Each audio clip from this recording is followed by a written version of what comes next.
I never thought I'd be standing in my own driveway at midnight, locked out of the house I'd spent 20 years paying for, watching my son-in-law changing the locks while my daughter stared coldly through the window.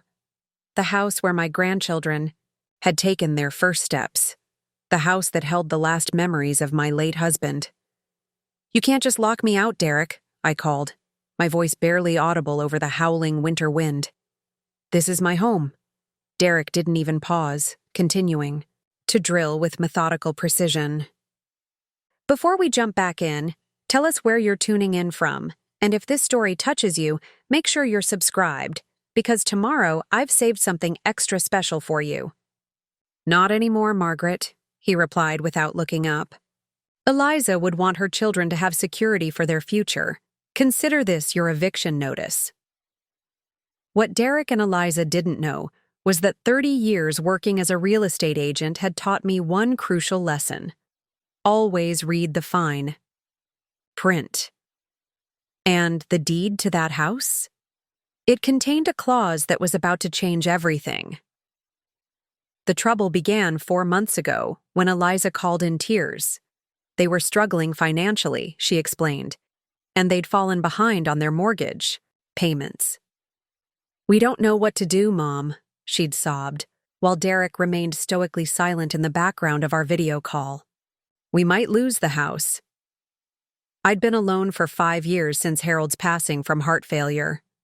My other children lived out of state, and my 3 grandchildren, Tyler, Sophie, and little James, were my world. The 4-bedroom Victorian in Millfield Heights felt cavernous with just me rattling around inside it. So, when Eliza tentatively asked if they could stay just until they got back on their feet, I didn't hesitate. "Of course you can come," I told them. "Your father would have wanted me to help." Harold. Even after 5 years, saying his name aloud still caught in my throat. He'd been the mediator between me and Derek, smoothing over the rough edges of our relationship. Derek had never quite respected me, viewing my career in real estate as somehow less significant than his corporate position. Eliza tolerated the tension with a practiced avoidance that never quite addressed the underlying issues. But Harold had loved them all, and for his sake, I'd maintained the peace. They arrived with 4 suitcases and promises to contribute to household expenses. I moved my craft room from the main floor guest room to make space for the children, cramming my sewing machine and quilting supplies into the corner of my bedroom. "It's just temporary," I reminded myself as I cleared half my closet for Eliza's expensive clothes and Derek's precisely pressed suits. The first week passed in awkward courtesy. I gave them space, spending time with my garden club friends and coming home to find dinner waiting, Eliza's passive-aggressive way of establishing her domain. By the second week, she'd rearranged my kitchen cabinets. By the third, she'd replaced the living room furniture with pieces from their storage unit. "We thought this would brighten the place up," she explained, as I stared at the unfamiliar modern sectional that now occupied the space where Harold and I had spent countless evenings watching old movies, where I'd held him during his final months when he was too weak to climb the stairs. "I liked the old furniture," I said quietly. "Well, it was awfully outdated, wasn't it?" Eliza countered, her smile fixed. "Dad always said the house needed updating." I bit back the response that rose to my lips. That Harold had loved that outdated furniture, that we'd chosen it together, that its comfort mattered more than its style. Instead, I retreated to my bedroom, the last space that remained untouched. By their presence, slowly, methodically, they began expanding their territory.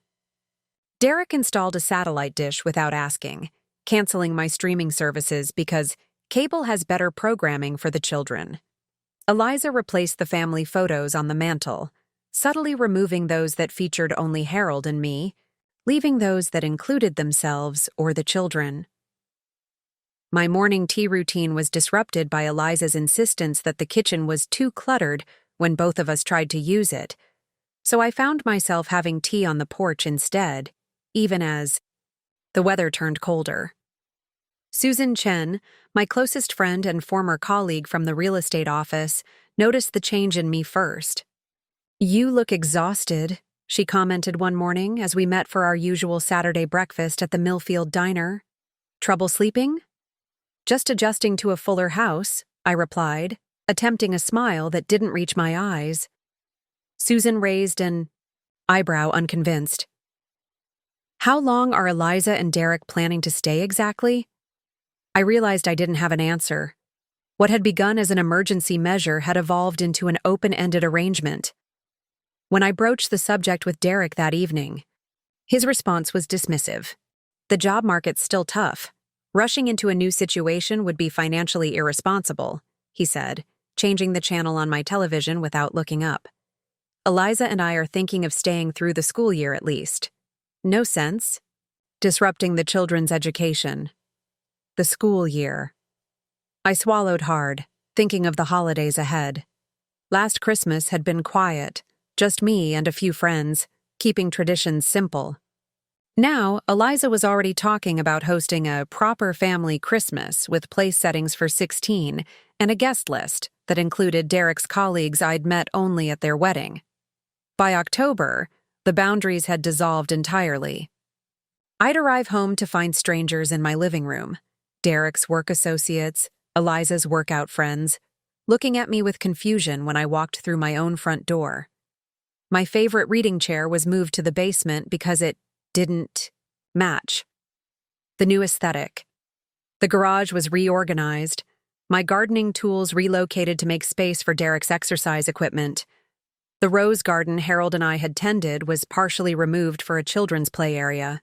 "We need the space," Eliza explained when I discovered the uprooted bushes. "The roses have thorns anyway, not safe for James." That wasn't true.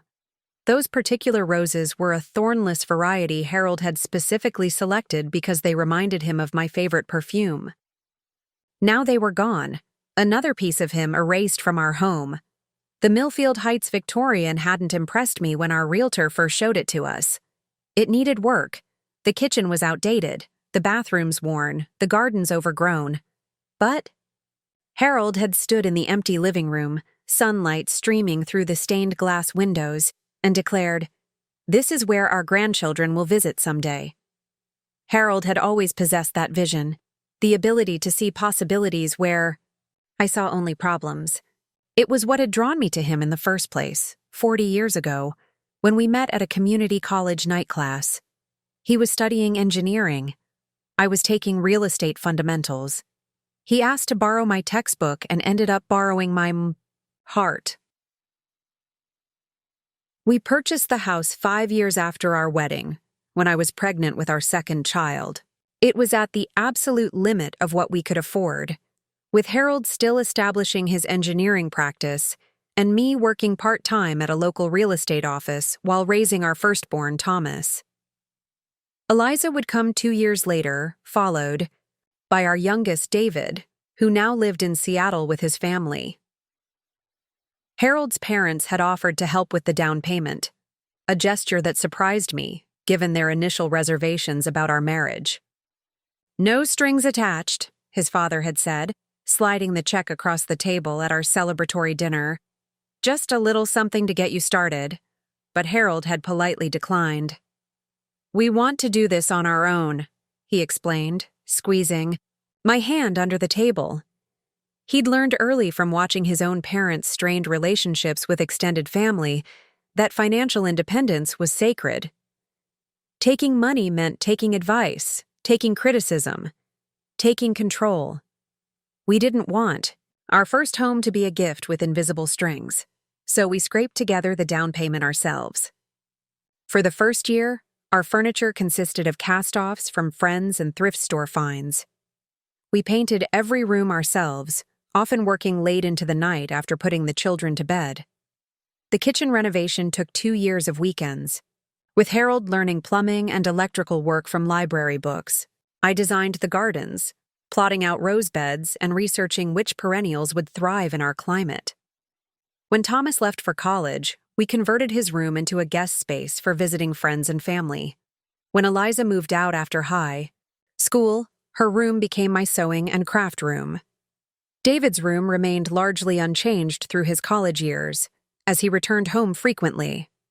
Preparing and narrating this story took us a lot of time, so if you are enjoying it, subscribe to our channel. It means a lot to us. Now back to the story. Every square inch held memories. The height marks on the kitchen doorframe, the dent in the living room ceiling from Thomas's indoor drone experiment, the stone pathway in the backyard that Harold and the children had laid together one summer. Our children's attitudes toward the house had always differed significantly. Thomas, now a professor in California, viewed it with nostalgic affection during his infrequent visits. David treasured it as a connection to his roots, bringing his wife and children for extended stays whenever possible. But Eliza had always been more ambivalent, admiring the prestigious address while criticizing the outdated features and inefficient layout. When she'd married Derek 10 years ago, they'd purchased a sleek modern home in a newly developed neighborhood across town. Their house was immaculately maintained by professional services. They replaced appliances when newer models emerged, not when items stopped working. Their yard was ornamental, tended by landscapers. They viewed our DIY approach with thinly veiled concern, offering each birthday to pay for proper renovations with qualified professionals. "We just want you and Dad to have the best," Eliza would say, her eyes cataloging the imperfections in our home. Harold navigated these moments with diplomatic skill, accepting our daughter's concerns while gently defending our choices. "We're creating memories, not a showcase," he'd reply. "The grandchildren love helping with projects." When Harold was diagnosed with heart failure, the house became our sanctuary. We converted the formal dining room, the one we rarely used, into a main floor bedroom so he wouldn't have to manage the stairs. Thomas and David flew home regularly, taking turns helping with repairs and maintenance. Friends and neighbors dropped off meals and supplies, and even Eliza stepped up, bringing the grandchildren for weekly visits during Harold's final months. The day of Harold's funeral, Derek had placed a hand on my shoulder, the first genuine gesture of connection I could remember from him. "He loved this house," he said, his voice formal but not unkind. "Eliza says he never wanted to live anywhere else." I had nodded, unable to speak past the knot in my throat. In that moment, I thought perhaps Harold's death might bridge the gulf between my son-in-law and me, forging a new relationship built on our shared love for Eliza and the children. That hope faded in the months that followed. Their visits became less frequent, their stays briefer and more perfunctory. When Thomas returned to California and David to Seattle after helping settle Harold's affairs, the house felt suddenly, achingly empty. I considered selling, even toured a few condos in a seniors community, but couldn't bring myself to leave. The garden still bloomed with Harold's favorite roses. The kitchen still held the collection of coffee mugs we'd gathered over decades of travel. The living room still had the comfortable sofa where we'd spent that final Christmas together. Harold wrapped in blankets but still insisting on directing the decoration of the tree. I kept his study untouched for a year, the door closed like a shrine. Eventually, Susan gently suggested that preserving it exactly as he'd left it might not be the healthiest choice. So I spent a weekend sorting through his books and papers, donating some to his former colleagues, keeping others that felt essential to his memory. I converted the space into a reading nook, but left his favorite chair by the window and the collection of engineering books that had defined his career. Life settled into a new pattern. I worked part-time at the real estate office, maintained the house, video chatted with my sons and their families, spent time with my local grandchildren, occasionally hosted garden club meetings. I dated briefly, a widower I met through church, but ended things when I realized I was comparing him to Harold in ways that weren't fair to either of them. The house and I reached an understanding. We both contained empty spaces that would never be filled, but we functioned well enough. Then came that call from Eliza, her voice trembling as she explained their financial catastrophe. Derek had been laid off during corporate restructuring, and they'd been living on credit for months, hiding their situation until it became untenable. The modern house they'd stretched to afford now had a mortgage underwater, and the bank was threatening foreclosure. "We just need time to regroup," Eliza explained, pride clearly wounded by having to ask for help. "Derek has some promising interviews, but we need somewhere to stay while we sort things out." I didn't hesitate. Despite our complicated relationship, despite the tension that had characterized our interactions since Harold's death, they were family. They were my grandchildren's parents. Harold would have wanted me to help them. "You can stay as long as you need," I assured her. "There's plenty of room." I spent the week before their arrival preparing the house, cleaning the guest room, clearing closet space, stocking the kitchen with the foods I remembered the children preferring. I even replaced the guest bathroom towels with the plush sets. Eliza had always admired. I was determined to make them comfortable, to honor Harold's memory by caring for our daughter and her family in their time of need. The irony of how quickly that generosity would be repaid was not yet apparent to me. When they arrived that Friday afternoon, I was struck by the strain evident in their faces.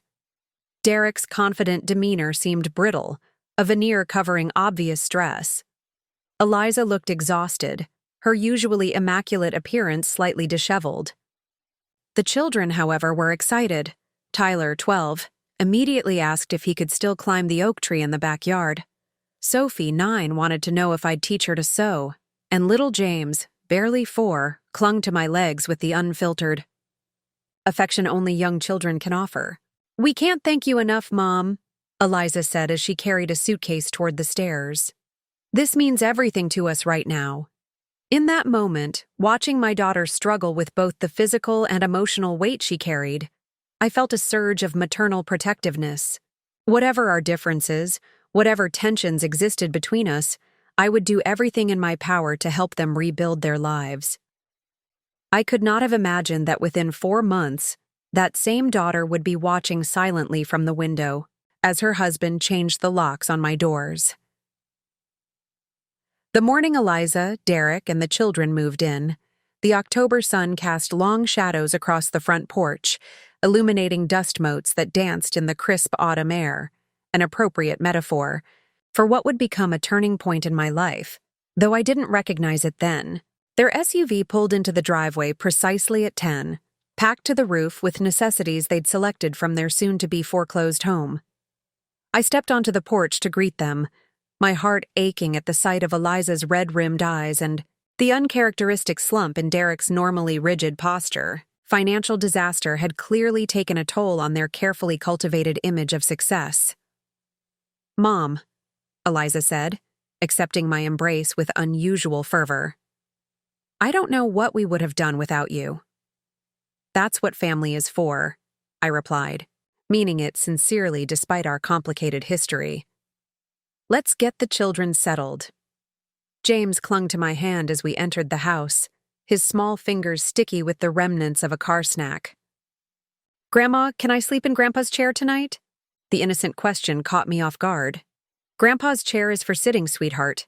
We have a proper bed for you in the guest room with Tyler." "But Grandpa told me his chair was magic," James insisted.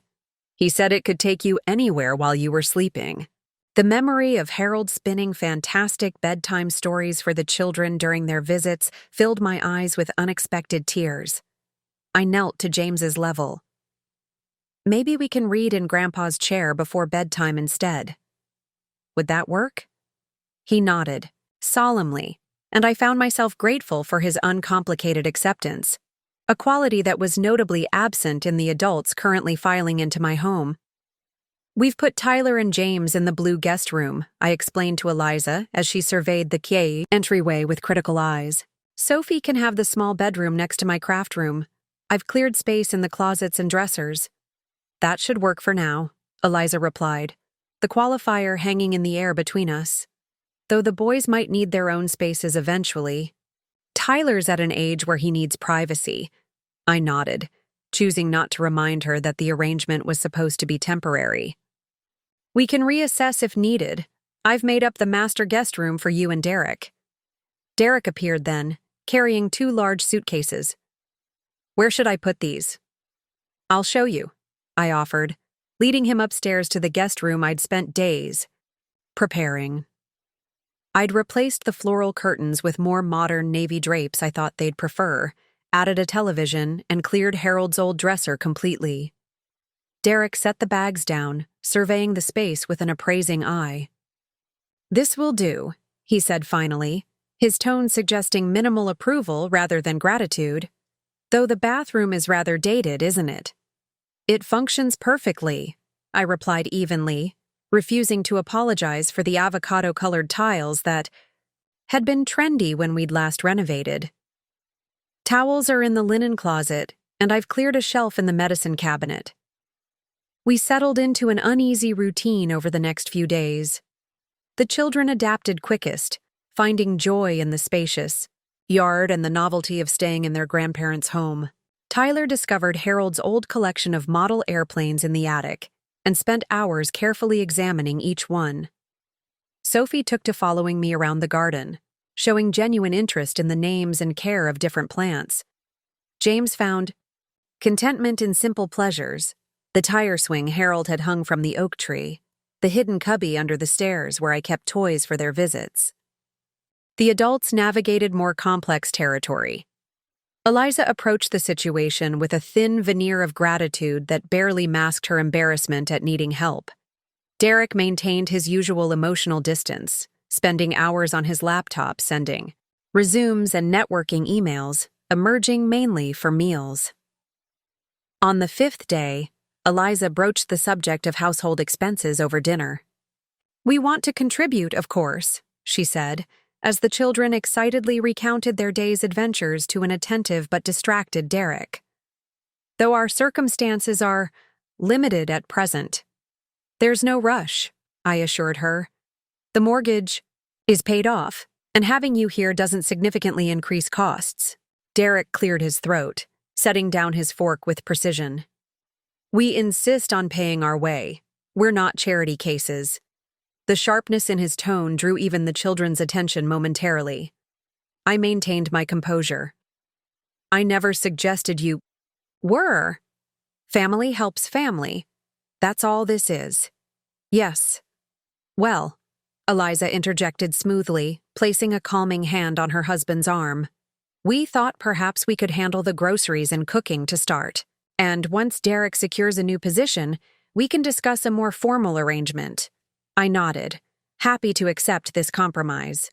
"That sounds reasonable." "And perhaps," she continued, her voice carefully modulated, "we might discuss some adjustments to make the house work better for all of us." I paused, water glass halfway to my lips. "Adjustments?" "Nothing significant," she clarified quickly. "But 5 adults and 3 children in a house designed for a different era. We might need to rethink some spaces." The implication hung in the air between us.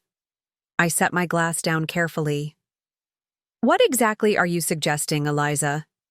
Derek entered the conversation, his corporate persona emerging despite his reduced circumstances. "We're considering ways to optimize the living arrangements. This house has excellent bones, but the layout is inefficient by modern standards. There might be mutual benefit to making some updates that accommodate everyone more comfortably." I stared at him, parsing the corporate speak. "You want to renovate my house?" "Or redecorate, at minimum," Eliza said quickly. "We could contribute the labor, even if funds are tight right now. Derek is quite handy, and I have an eye for design. We could make improvements that would increase the property value. Updates you might not have considered since Dad passed." I thought of Harold sitting in what they now called the outdated living room, his reading glasses perched on his nose as he helped the grandchildren with science projects. The worn furniture had character. The inefficient kitchen had hosted countless family meals and celebrations. "I'm not looking to renovate right now," I said carefully. "And I hadn't planned on making significant changes to the house." Derek's expression hardened slightly. "It was just a thought. No need to decide anything immediately. We have time to Consider various arrangements that might benefit everyone. The conversation shifted to safer topics, but a subtle tension remained. That night, lying in bed, I replayed the exchange in my mind. Had I misinterpreted their intention? Was I being overly sensitive? Harold would have known how to navigate this situation, how to maintain boundaries while preserving relationships. Without him, I felt adrift in the complex currents of family politics. The following week, I returned home from a garden club meeting to find a stranger in my kitchen, a middle-aged woman with a tablet, measuring the cabinets while Eliza hovered nearby. "Mom, this is Vanessa from Modern Home Designs," Eliza said brightly. "She's just giving us some preliminary estimates." "Estimates?" I echoed, setting down my purse. "For what exactly?" "Nothing definite," Eliza assured me quickly. "Just exploring. Options, no commitments." Vanessa extended her hand. "Your daughter has excellent taste. We were discussing a complete kitchen overhaul. Custom cabinets, quartz countertops, smart appliances. It would dramatically increase your home's value." "I haven't approved any renovations," I said, tension creeping into my voice despite my efforts to remain calm. "And this is my home, not my daughter's."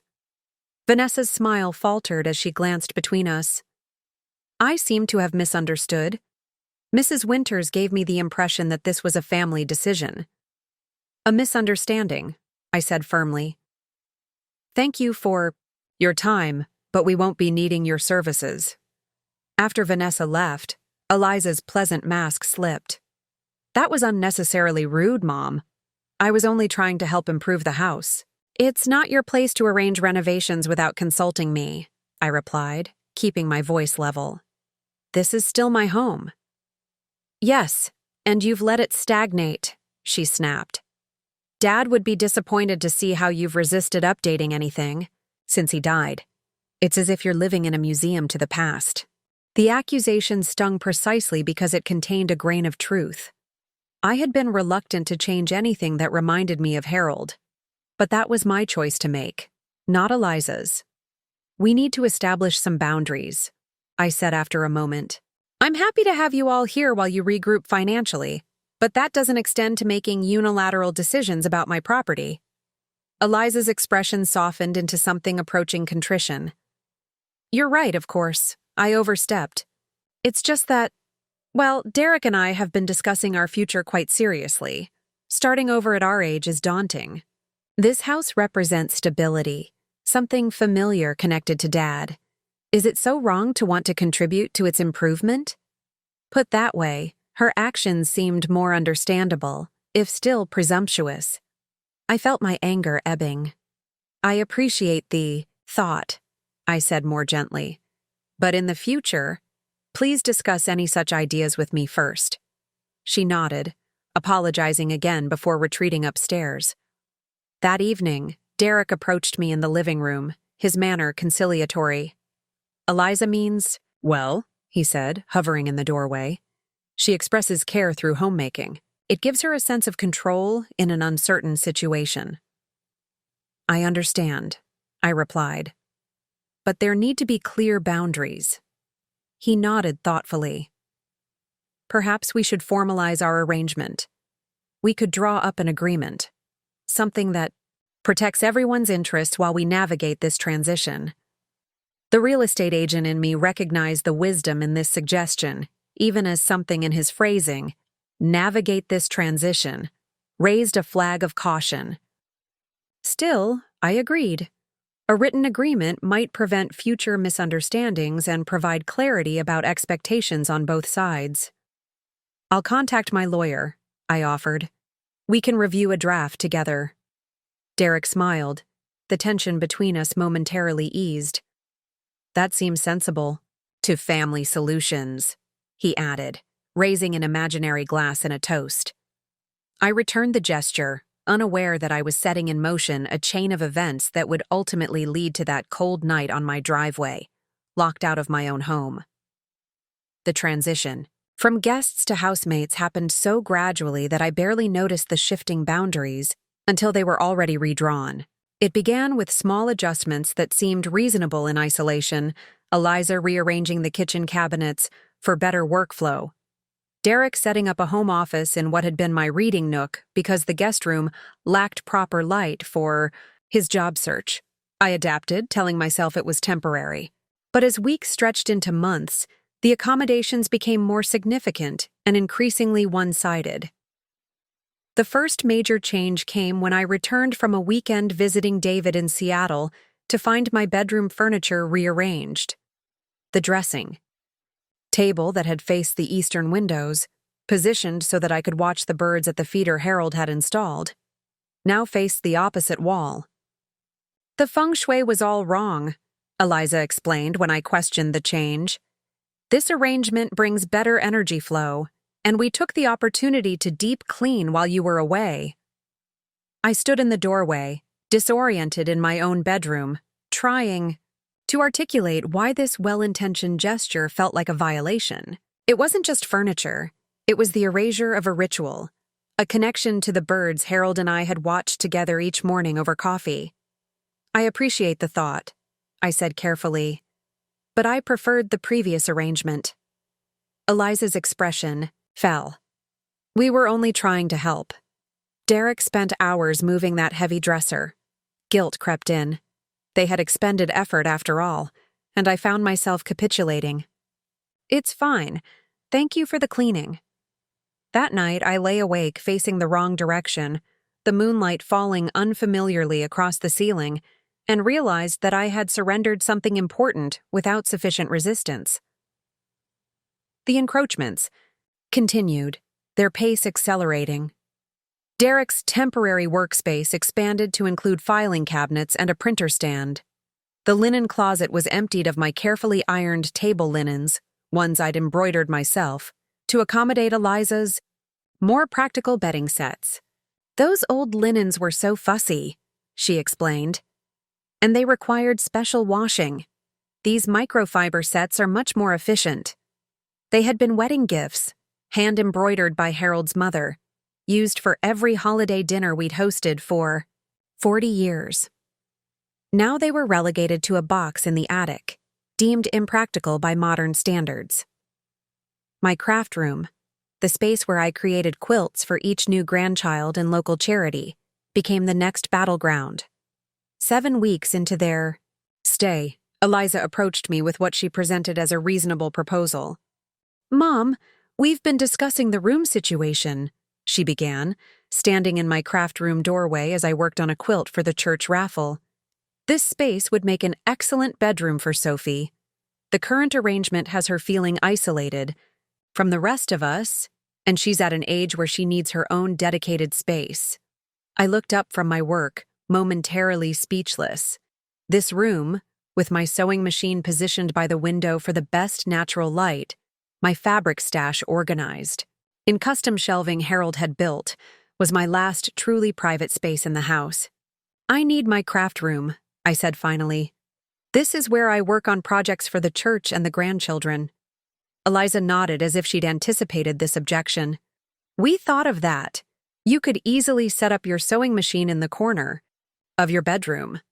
Many people work that way now. Very efficient. Or perhaps the dining room. We rarely use it for formal dining anyway." The casual dismissal of my needs stung. "This arrangement was supposed to be temporary," I reminded her. "Have you and Derek made progress on finding a new place?" Her expression hardened slightly.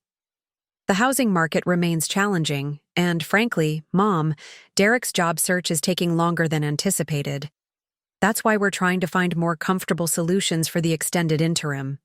I wanted to ask exactly how long this extended interim might last, but something in her tone, a subtle note of reproach, as if I were being ungracious, made me hesitate. Instead, I compromised again. "Let me think about possible alternatives," I said, neither rejecting nor accepting her proposal. Eliza retreated, but the conversation marked a turning point. Their requests became more assertive, less framed as suggestions and more as expectations. My home was being subtly recategorized as shared space where my preferences carried diminishing weight. The garden became the next casualty. Harold and I had designed the backyard together, creating a sanctuary of roses, flowering shrubs, and a small vegetable patch. I had maintained it meticulously after his death, finding solace in the seasonal rhythms we had established together. When Derek announced his plan to install a basketball court for Tyler, alarm bells rang. But I was volunteering at the hospital gift shop that week and returned home Friday evening to find the transformation already underway.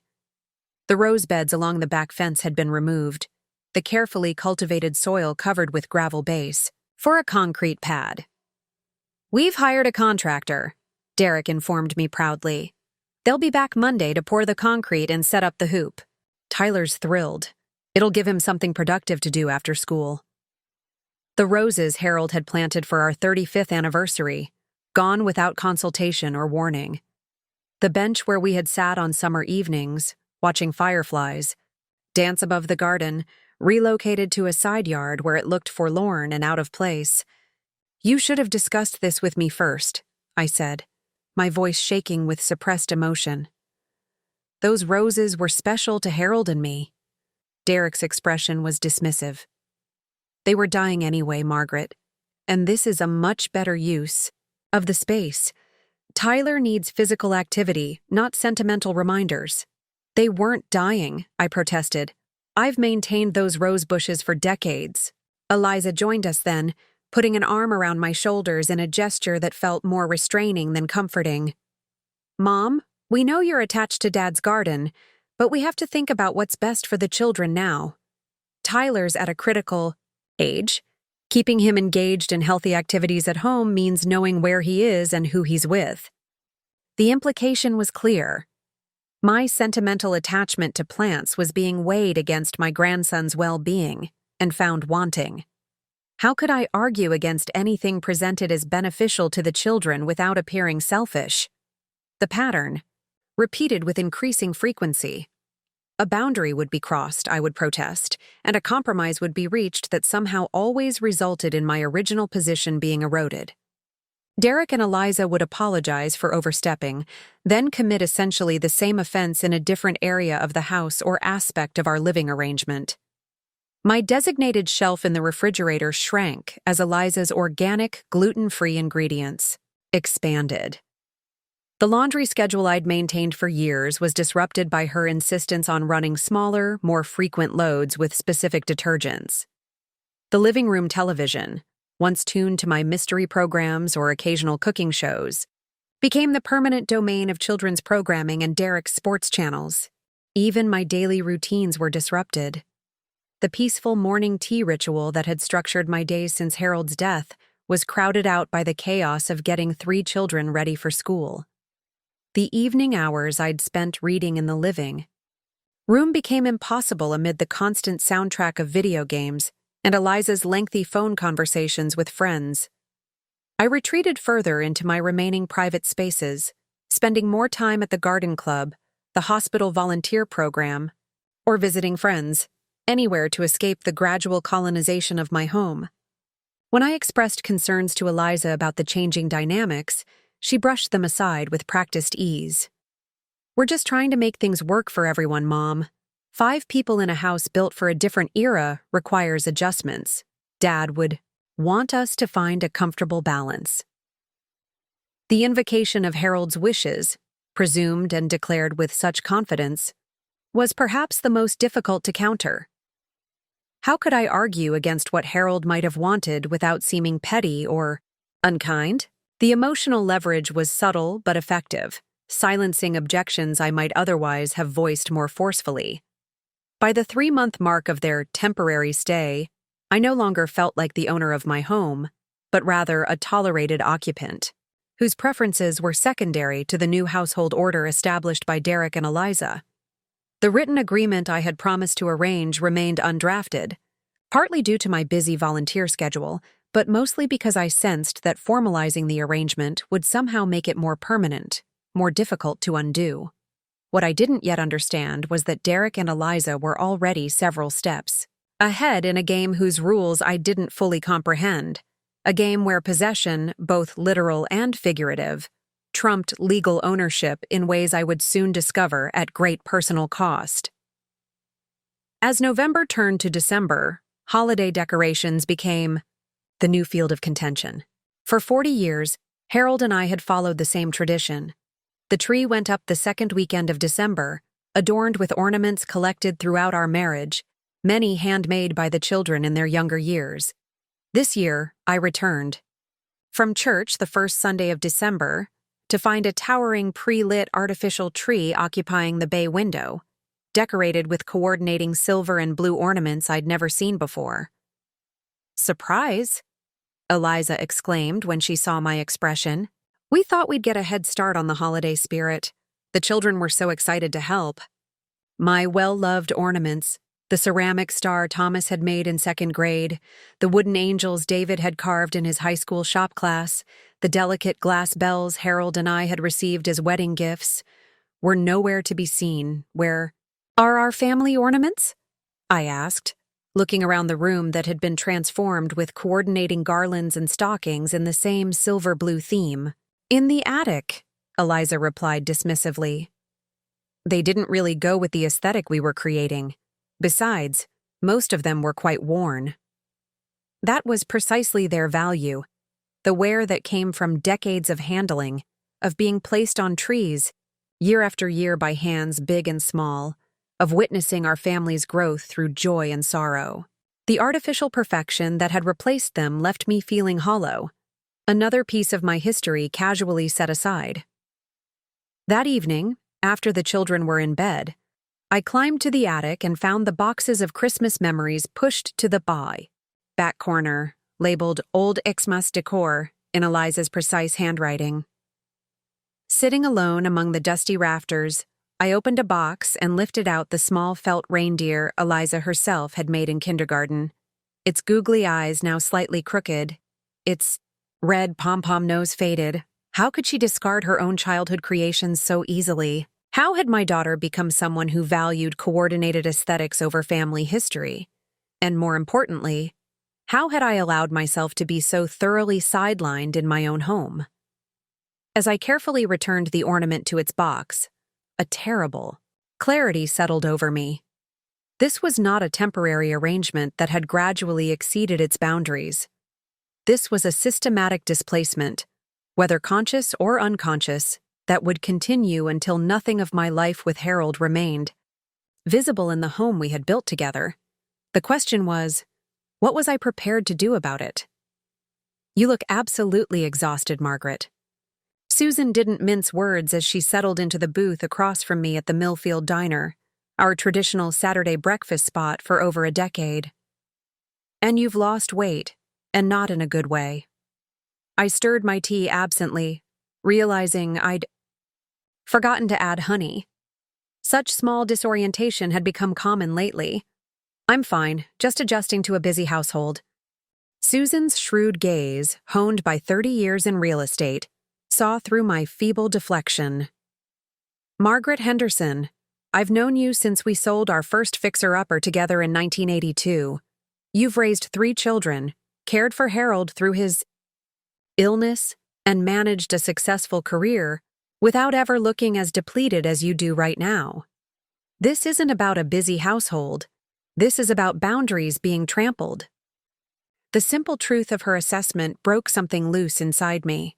Words poured out, all the small indignities and larger violations, the constant rearranging and replacing, the subtle invalidation of my preferences, the invocation of Harold to justify choices he would never have supported. "Last week," I concluded, blinking back tears I refused to shed in public, "I came home to find they'd packed away all my photo albums, the ones I look through every Sunday, because they were cluttering the living room shelves. My family, memories, Susan. The physical record of my life with Harold." Susan reached across the table and squeezed my hand. "And you let this happen?"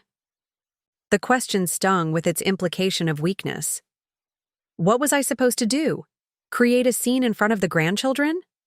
No, you were supposed to say, "These are my precious memories. They stay where I can access them. End of discussion." Susan shook her head. What happened to the Margaret Henderson who once faced down that developer trying to bully the Wilsons into selling their farmhouse? The woman who organized the Historical Preservation Committee to save the old library building? That's different, I protested. Those were professional matters. This is family. And family can be the worst boundary crossers of all, precisely because we make excuses for them, Susan countered.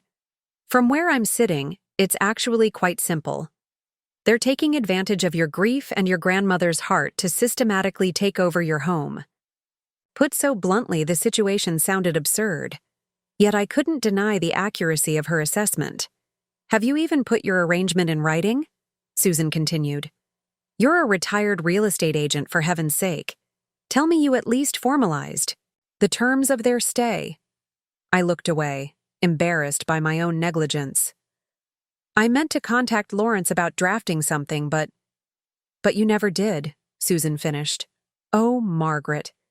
If one of your clients told you they'd allowed someone to move into their property without a written agreement, what would you have told them? That they were being irresponsible and setting themselves up for potential legal complications, I admitted. Exactly. Susan signaled for more coffee, her expression softening. This isn't just about your comfort anymore. This is about protecting your legal interests. Harold would want you to stand up for yourself, to safeguard the home you built together. The mention of Harold hit differently coming from Susan, who had known him almost as long as I had, who had been maid of honor at our wedding and a steady presence through his illness. What would you suggest? I asked finally. First, call Lawrence.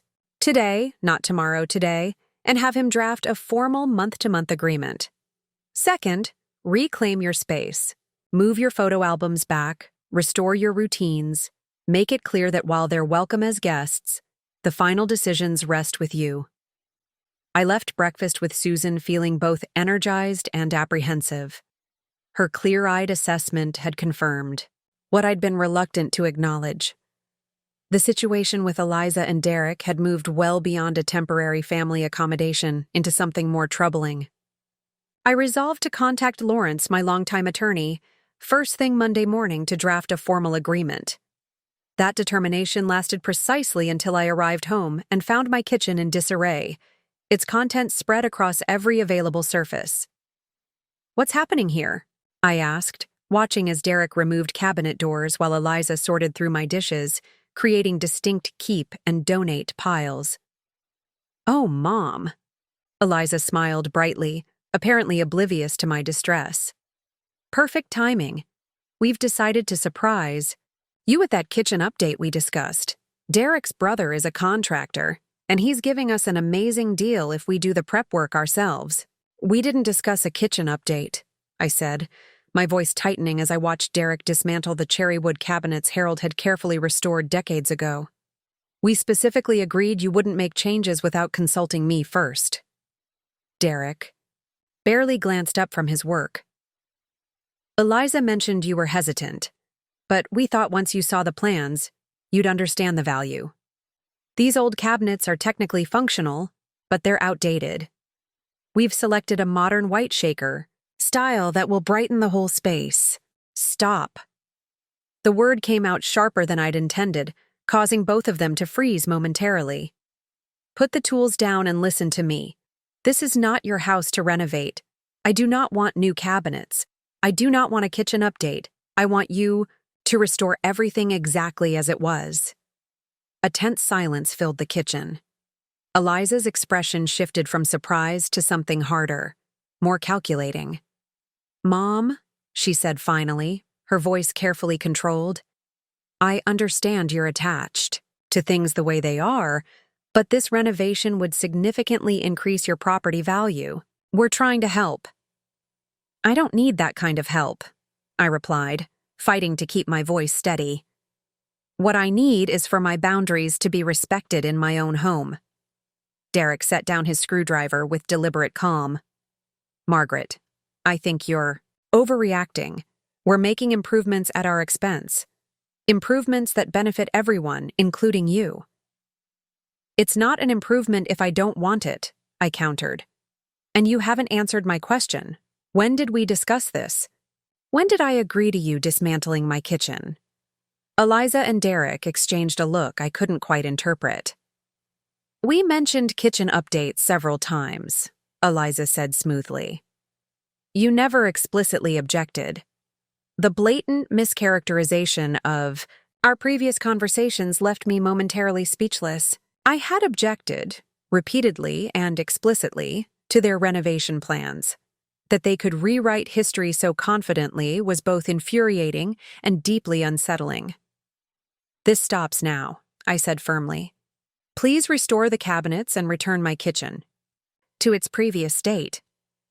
Derek's expression darkened. That's not practical at this point. We've already ordered the new cabinets. They'll be delivered next week. Then cancel the order, I insisted. There's a restocking fee, he replied, as if speaking to a child who didn't understand basic financial concepts. It would be wasteful. More wasteful than destroying perfectly good cabinets I never wanted replaced? The conversation deteriorated. From there, becoming increasingly circular and frustrating. Eventually, Eliza pulled the trump card she'd been holding in reserve. Mom, she said, her voice breaking slightly, we're trying to create stability for our children during an incredibly difficult time. Tyler was finally feeling settled here, and now you're creating conflict over cabinets. She emphasized the word as if to highlight the triviality of my concerns compared to her children's well-being. It was emotional manipulation, pure and simple, yet effective nonetheless. The thought of upsetting the grandchildren, particularly Tyler, who had indeed been struggling with the family's financial reversals, gave me pause. Sensing my hesitation, Derek pressed the advantage. Why don't we table this discussion for now? The children will be home from school soon, and I'm sure none of us wants them walking into a tense situation. Reluctantly, I agreed to postpone the conversation, but as I retreated to my bedroom, the only space still somewhat under my control, a cold realization settled over me. They had no intention of respecting my boundaries or treating me as the homeowner. Each objection I raised was being systematically undermined. Each line I drew was being crossed with increasingly confident entitlement. That evening, I called. Lawrence at home, something I'd never done in our 30 years of professional association. Margaret, he answered, surprise evident in his voice. Is everything all right? No, I admitted. I need your help immediately. My daughter and son-in-law have moved in temporarily, but the situation has become complicated. As I explained, the circumstances, Lawrence's responses grew increasingly concerned. When I described the kitchen renovation initiated without my consent, he interrupted. Margaret, this goes beyond boundary issues. This sounds like a deliberate attempt to establish control over your property. Have they contributed financially to the household? Made any payments that could be construed as rent? They've been buying groceries, I replied. And they mentioned covering utilities, though I haven't seen any payments yet. Good, Lawrence said firmly. First thing tomorrow, I want you in my office. Bring whatever documentation you have regarding their move-in date and any discussions about the arrangement. And Margaret, don't sign anything they put in front of you, no matter how they frame it. The urgency in his tone left me deeply unsettled. You think they're trying to claim some kind of ownership interest in my house? There was a pause before he answered carefully. I think you need proper legal protection immediately. Sometimes, even well-intentioned family members can develop a sense of entitlement that crosses legal boundaries. Let's make sure your interests are properly secured. As I hung up, I heard the front door open, Derek and Eliza returning from taking the children for ice cream, an outing to which I had conspicuously not been invited. Their laughter echoed through the house that increasingly felt less like my home and more like territory I was being systematically driven from. I thought of Harold, of how fiercely he had always protected what was ours, and felt a new resolve hardening within me. Tomorrow, I would begin reclaiming what was rightfully mine. Lawrence Abernathy's law office hadn't changed in the 20 years I'd known him. The same oak paneling, leather-bound law books, and slightly worn Persian rug that had witnessed countless wills, real estate closings, and legal consultations. The familiarity was comforting as I settled into the client chair, clutching a folder containing what meager documentation I had regarding Eliza and Derek's living arrangement. "Margaret," Lawrence began, his reading glasses perched low on his nose as he reviewed my papers. "You've placed yourself in a precarious position. 4 months of cohabitation without a formal agreement is concerning, especially given the pattern of behavior you've described." "I was trying to help my family," I explained, aware of how naive it sounded even to my own ears. "I never imagined they would—" "Take advantage," Lawrence supplied when I trailed off. "Unfortunately, family dynamics often deteriorate when living arrangements and financial stresses intersect. Even well-meaning relatives can develop proprietary feelings toward shared spaces." I nodded, thinking of how completely Derek and Eliza had insinuated themselves into every corner of my home. How concerned should I be about the renovations they're making without my consent? Lawrence's expression grew grave. "Very concerned. Unauthorized modifications to your property could potentially be used to establish a claim of ownership interest, particularly if they're investing their own funds in capital improvements." "But it's my house," I protested. "Harold and I paid off the mortgage 15 years ago. The deed is in my name alone." "And that's fortunate," Lawrence agreed. "But possession can complicate matters. Courts sometimes recognize equitable interests when parties have invested significantly in property improvement, even without formal ownership." He removed his glasses, fixing me with a direct gaze. "Margaret, I need to ask, have they mentioned buying the house from you, or suggested any arrangement where they would acquire an ownership stake?" The question prompted a memory I'd dismissed at the time. Derek mentioned consolidating resources a while back. I thought he was just suggesting they contribute more toward household expenses. Lawrence made a note. "And did they ever ask to see the deed or property records?" "Eliza asked for a copy about a month ago. She said she needed the tax parcel number for some school district paperwork for the children." A cold feeling settled in my stomach.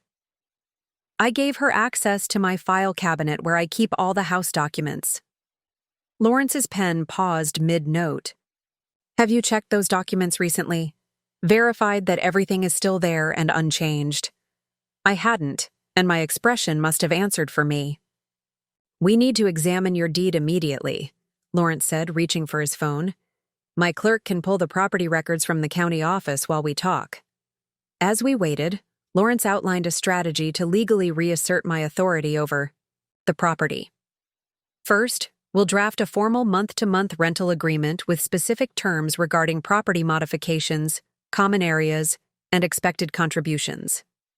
Second, we'll send a certified letter requiring they cease any unauthorized renovations immediately."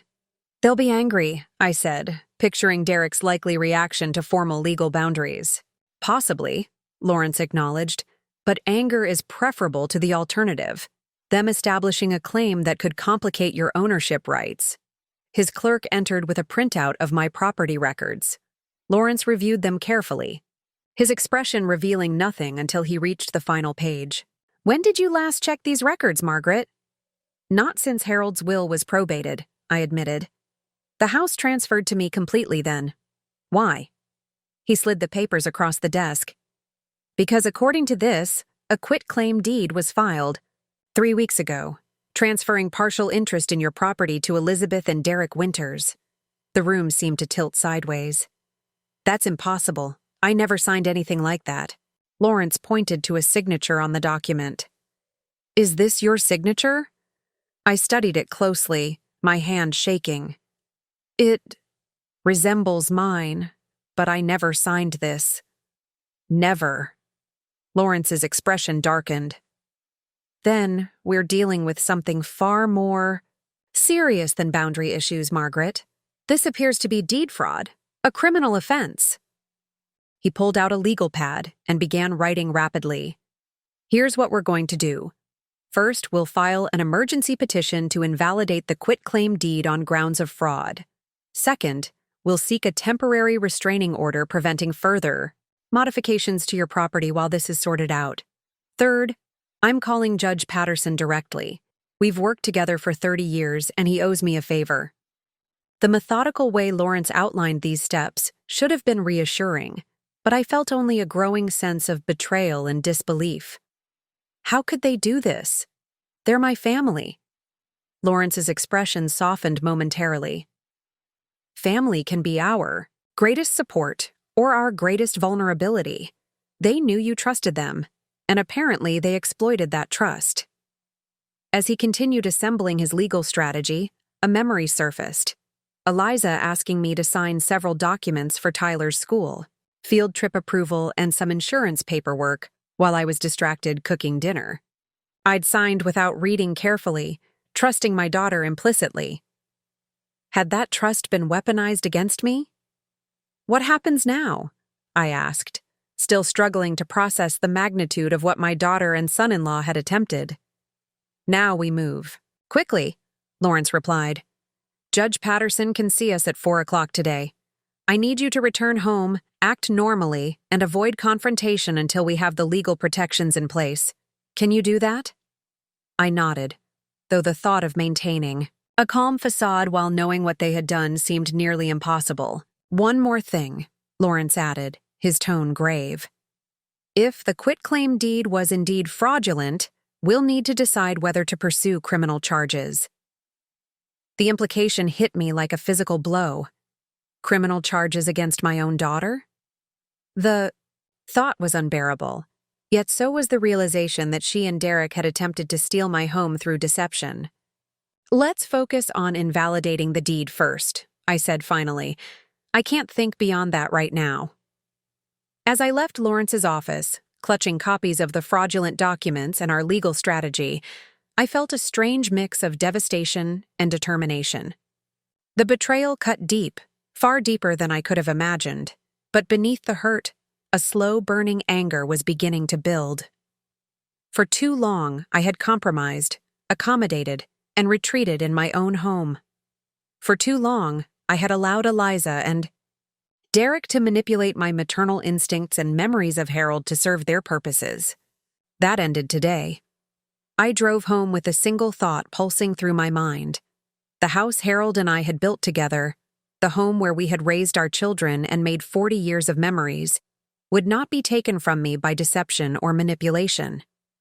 Not while I had breath in my body and the law on my side. I parked in my driveway, taking a moment to compose myself before entering the house. Lawrence's advice echoed in my mind. Act normally, avoid confrontation, wait for the legal protections. It seemed an impossible task given the magnitude of what I'd just discovered, but I reminded myself that I'd faced difficult situations before. Harold's illness, raising 3 children during financial hardships, building a career in a male-dominated field. This was just another challenge requiring strength and strategy. Inside, I found the kitchen renovation had progressed in my absence. The cabinet doors were completely removed, the contents of my kitchen now housed in temporary plastic bins labeled, in Eliza's precise handwriting. Tyler and Sophie sat at the kitchen table doing homework while James played with blocks on the floor. No sign of Derek or Eliza. Grandma! James abandoned his blocks to wrap his arms around my legs. Where did you go? I looked for you to read my story. I knelt to his level, finding comfort in his uncomplicated affection. I had an appointment, sweetheart, but I'm here now. We can read after dinner. Sophie glanced up from her math worksheet. Mom and Dad went to the home improvement store. They said to tell you they're getting samples for the new countertops. More decisions being made without me. More changes to my home planned without consultation. I swallowed the anger rising in my throat, reminding myself of Lawrence's warning against confrontation. Thank you for letting me know. I retreated to my bedroom, now the only space still somewhat my own, and began mentally preparing for the difficult days ahead. The fraudulent deed could be invalidated, Lawrence had assured me, but the process would create unavoidable family conflict. I needed to secure my important documents and irreplaceable mementos before that conflict erupted. Opening my closet, I pulled out Harold's old fishing tackle box, a weathered metal container my children associated only with his occasional fishing trips. It had been our secure storage for decades, housing passports, birth certificates, and other critical documents. I verified that my actual deed was still inside, along with Harold's will, our marriage certificate, and other irreplaceable papers. At least these hadn't been taken or altered. Next, I pulled out my suitcase and began carefully packing essential clothing, medications, and personal items. Not because I planned to leave. This was my home and I would not be driven from it, but because I needed to be prepared for any eventuality. Lawrence had warned that once legal proceedings began, the situation at home could become untenable. As I packed, I found myself mentally cataloging the items throughout the house that held the most sentimental value. Harold's watch and my jewelry, box, the hand-carved music box he'd given me on our 30th anniversary, the quilt my grandmother had made for our wedding. If things deteriorated, these would be my priorities to secure. I was so absorbed in my preparations that I didn't hear Eliza enter until she spoke from the doorway. "Mom? What are you doing?" I turned to find her watching me, her eyes moving from my face to the partially packed suitcase on the bed. "Just organizing some things," I replied, striving for a neutral tone. She stepped further into the room, her expression concerned. "Are you going somewhere?" "Not immediately," I said, carefully folding a sweater Harold had given me. "But I've been thinking about visiting David in Seattle for a while. It might be good to give you all some space while the renovations are underway." It was a plausible explanation, and I saw her visibly relax. "That's probably a good idea. The next few weeks will be pretty chaotic with the kitchen work. We could drive you to the airport whenever you decide to go." The ease with which she embraced the idea of my departure was telling. No protest, no suggestion that I might want to stay in my own home despite renovations I hadn't authorized. Just immediate acceptance, perhaps even relief. "Where's Derek?" I asked, changing the subject as I closed the suitcase. "Still at the store. We found some beautiful quartz samples for the countertops. I think you'll love the one we've selected. It has these subtle flecks of copper that will complement the new cabinet color perfectly." Still the pretense that I had any say in the matter, that these changes were being made with my approval rather, than imposed against my wishes. I bit my tongue, reminding myself that my legal appointment with Judge Patterson was just hours away. "I'm sure it's lovely," I said noncommittally. "I think I'll rest for a bit before dinner. It's been a tiring day." Eliza nodded, already turning toward the door. "I'll call you when dinner's ready. We're having that salmon you like." Alone again, I checked my phone. A text from Lawrence confirming our 4:00 p.m. appointment with Judge Patterson and reminding me to bring the original deed.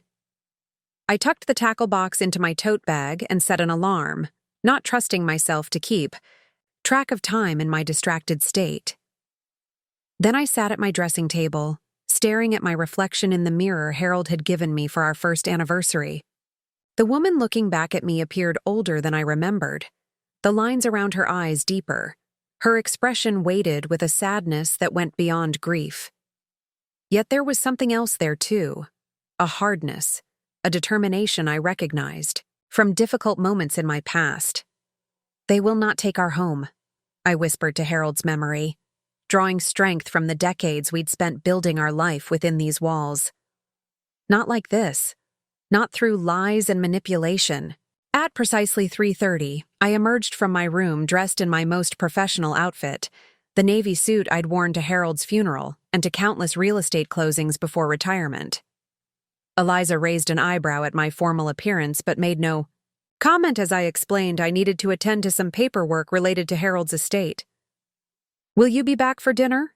she asked, stirring something on the stove that filled the kitchen with an appetizing aroma. "I'm not sure," I replied honestly. "Don't wait for me if I'm delayed."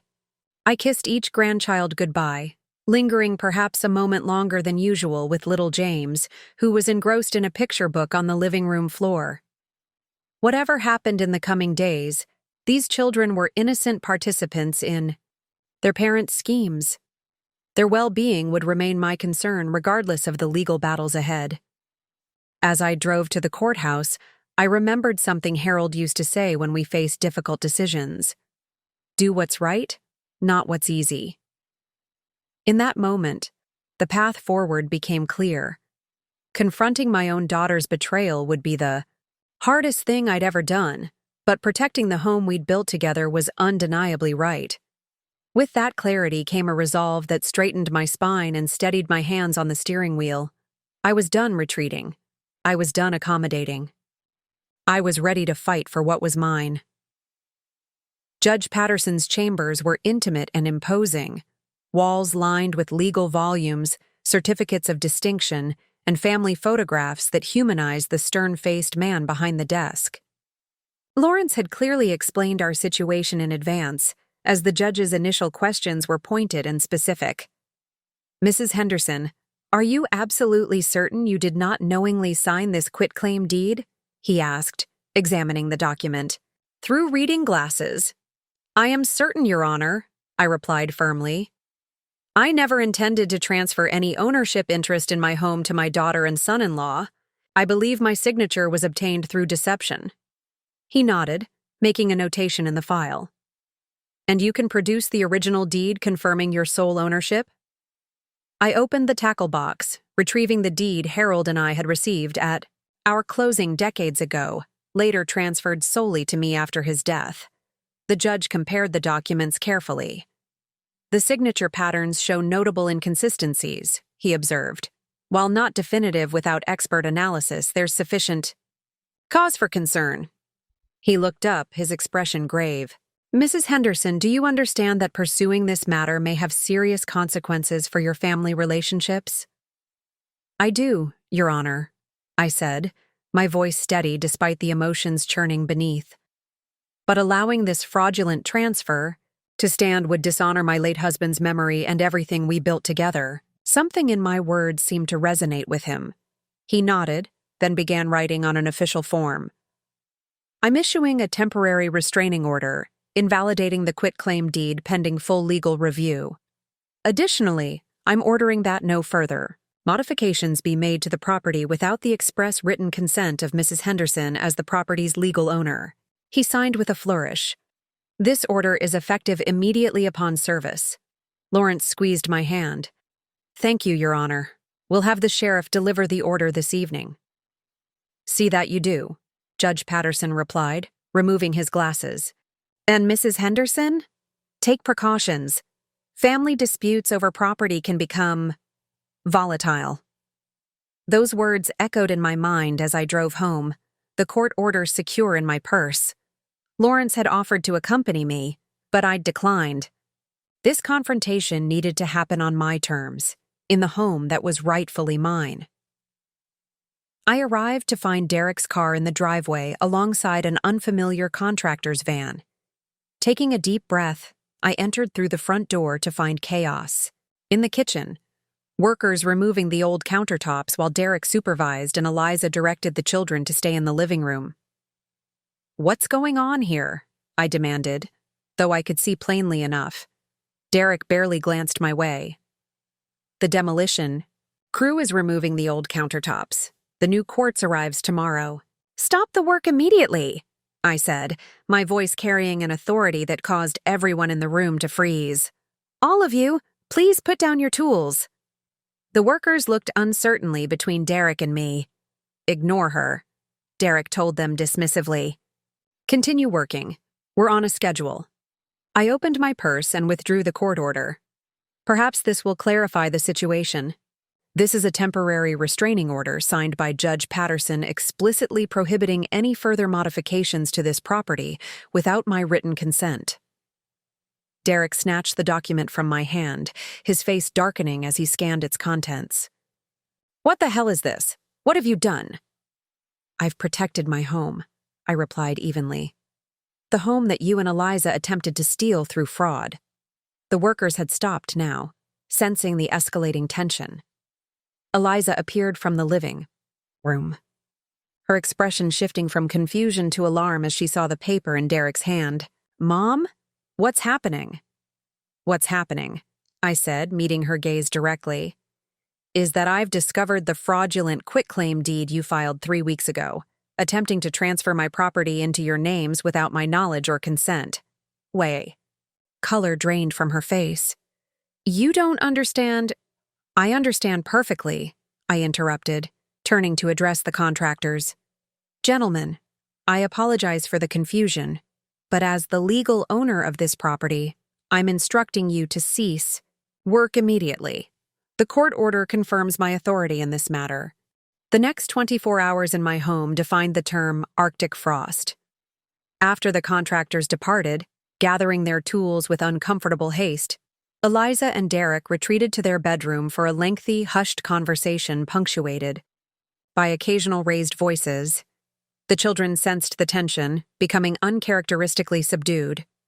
Little James crawled into my lap that evening, asking in his innocent way why everyone was mad. "Sometimes grown-ups disagree about important things," I explained, stroking his hair. "But we all still love you very much." The following morning, Lawrence arrived with Sheriff Davis to officially serve the court order and supervise the removal of any construction materials. Derek maintained a stony silence throughout the process, while Eliza alternated between teary appeals and cold resentment. "Mom, can we please talk about this?" she asked as the sheriff inventoried the kitchen renovation materials. "There's been a terrible misunderstanding." "I think we're well beyond misunderstanding," I replied quietly. "Forging my signature on a legal document isn't something that happens by accident." "It wasn't like that," she insisted. "We were trying to protect everyone's interests. Derek thought if we had partial ownership, we could secure a home equity loan to improve the property. It would have benefited all of us." "Without my knowledge or consent," I pointed out. "That's not protection, Eliza. That's theft." She flinched at the word, but didn't deny it. By afternoon, an uneasy calm had settled over the house. Lawrence had arranged for a mediator to join us the following day, a neutral third party to help navigate what would inevitably be a difficult conversation. About next steps, I spent the evening in my bedroom, calling David and Thomas to explain the situation. Their shock and outrage on my behalf was both validating and heartbreaking. "Do you want me to fly home?" David offered immediately. "I can be there tomorrow." "Not yet," I replied, touched by his concern. "Let's see what happens with the mediation first, but knowing you're ready to come if needed means everything." The mediation session began at 10 the next morning in Lawrence's office. Neutral territory where emotions might be somewhat contained. Ms. Reynolds, the mediator, established ground rules before inviting each of us to share our perspective. Without interruption, Derek spoke first, his corporate veneer barely concealing his anger. "We invested significant time and resources into improving Margaret's outdated home. The quitclaim deed was intended to formalize our contribution and secure our children's future in a property we've helped maintain.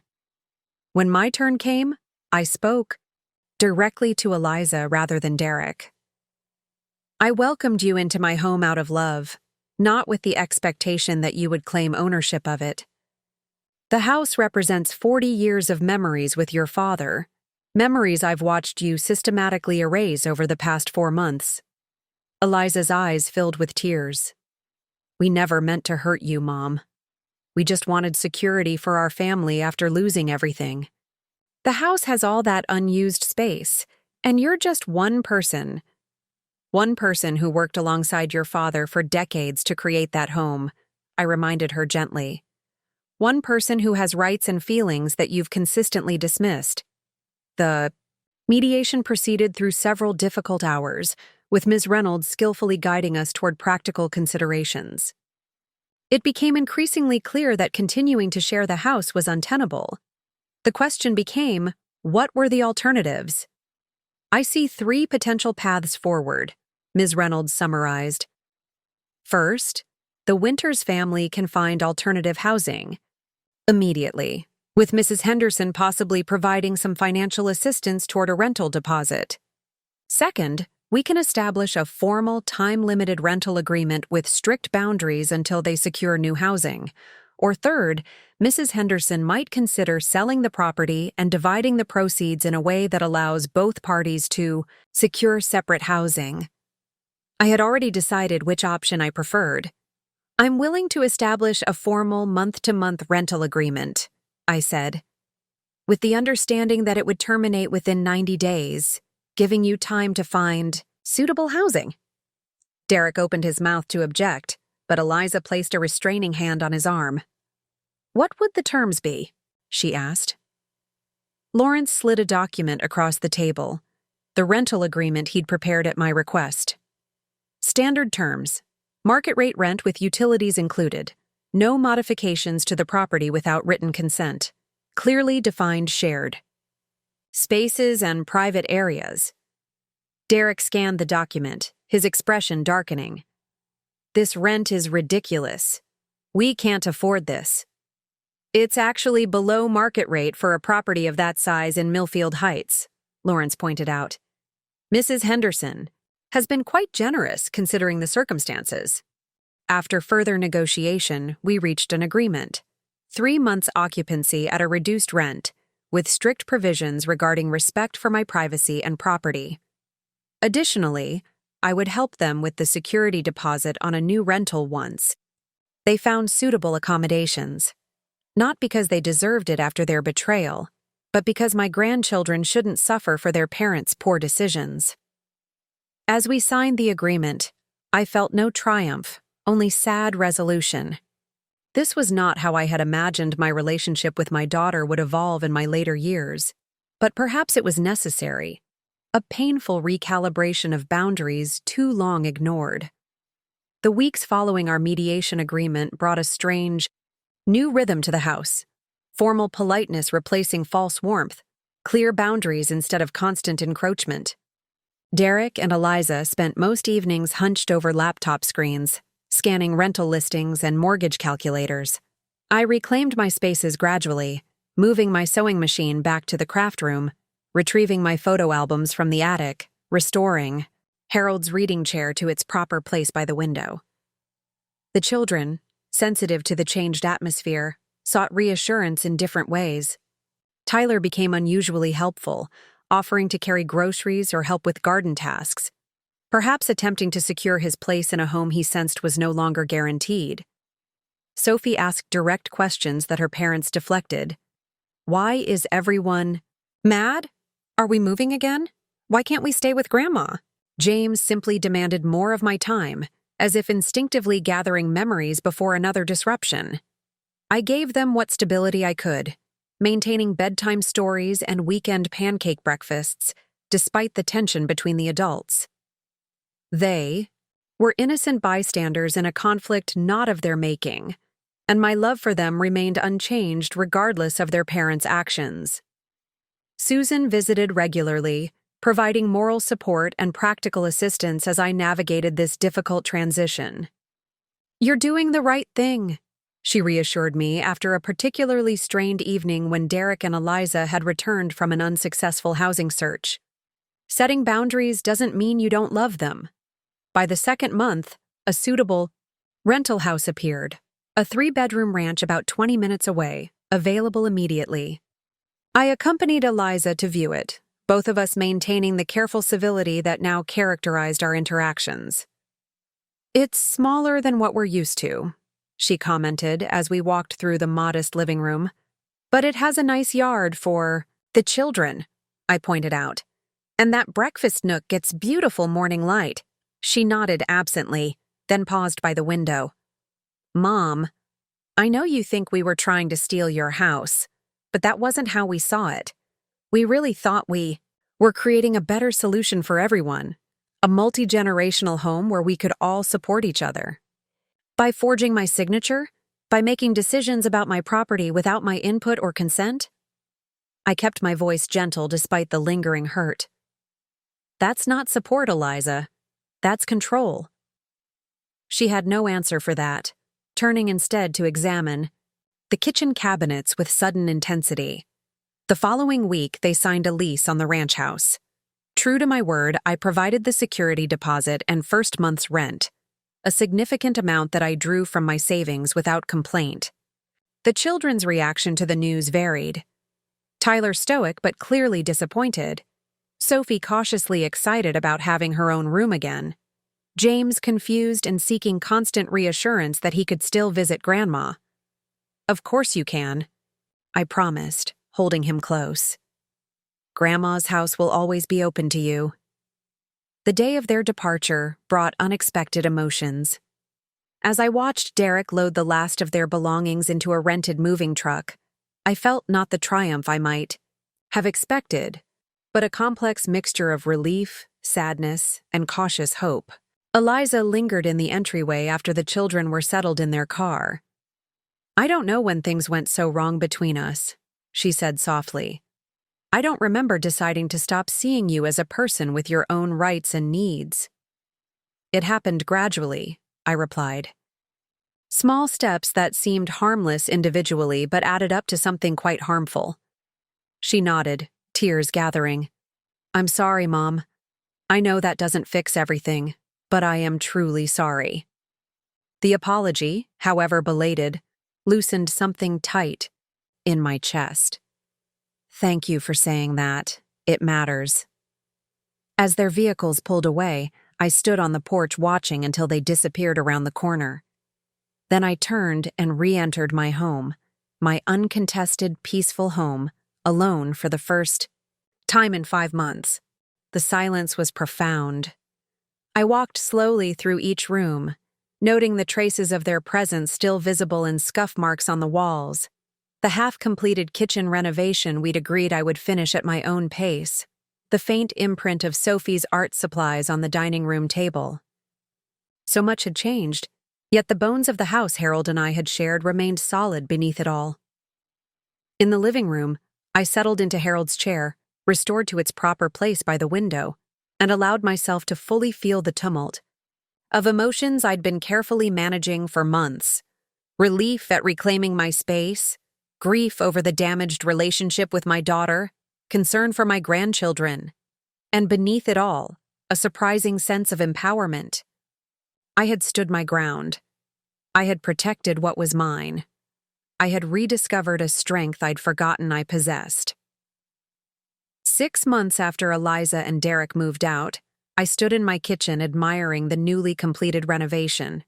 Not the sleek, ultra-modern design they had envisioned, but a thoughtful update that honored the room's history while addressing its genuine needs. The original cherry cabinets had been carefully restored and enhanced with new hardware. The countertops were replaced with warm butcher block that echoed the home's vintage character. The backsplash featured hand-painted tiles in Harold's favorite shades of blue. This kitchen, like my life, had undergone a transformation on my own terms, healing from damage while incorporating positive change. My relationship with Eliza remained a work in progress. The initial weeks after their departure had been marked by stilted conversations and perfunctory visits where the children were exchanged like carefully handled parcels. But gradually, something new began to emerge from the ashes of our conflict. Not the unquestioned maternal authority I once held, nor the doormat I had temporarily become, but something more balanced. A relationship between two adult women who were learning to respect each other's boundaries and autonomy. The grandchildren visited regularly, their innocent resilience a bridge across the adult complexities. Tyler helped me plant a new rose garden, where the basketball court had briefly existed. Sophie spent Saturday mornings learning to sew on my restored machine. James continued our tradition of reading in Grandpa's magic chair, his innocent heart untouched by the property disputes and legal documents that had briefly defined our family dynamics. Most surprisingly, I found myself enjoying my solitude in ways I hadn't since Harold's passing. I joined a memoir writing group at the senior center, started volunteering at the Historical Society, and even accepted dinner invitations from Arthur Jenkins, a widower from my garden club whose kind eyes and quick wit had caught my attention, at our monthly meetings. Life rarely follows the paths we expect. The home I had fought so hard to protect had indeed proven to be my sanctuary, but not in the static, unchanging way I had initially imagined. Instead, it had become a place of growth and renewal, a foundation from which I could explore new possibilities while honoring cherished memories. On my 70th birthday, I hosted a garden party that would have been unimaginable a year earlier. My sons and their families flew in from opposite coasts. Eliza and Derek arrived bearing a peace offering, the embroidered linens they had once relegated to the attic, now professionally cleaned and carefully pressed. Susan brought her famous lemon cake. Arthur presented me with a single perfect rose and a poem he'd written himself. As I looked around at the faces of those gathered beneath the oak tree Harold had planted decades ago, I realized the true lesson of the past year. Our homes, like our lives, are not defined by walls and deeds, but by the courage to protect what matters while remaining open to change and growth. The house Harold and I had built together remained the physical embodiment of our love story, but it was also proving to be the unexpected first chapter of a new story, one I was writing myself, with wisdom hard-won and boundaries finally secure. To new beginnings, I proposed, raising my glass as the afternoon sun filtered through the oak's leaves, and to remembering that it's never too late to stand up for yourself. In the faces of my family and friends, I saw understanding, respect, and perhaps most precious of all, the recognition of a woman who had reclaimed not just her house, but her voice and her power. Up next, you've got 2 more standout stories right on your screen. If this one hit the mark, you won't want to pass these up. Just click and check them out. And don't forget to subscribe and turn on the notification bell so you don't miss any upload from us.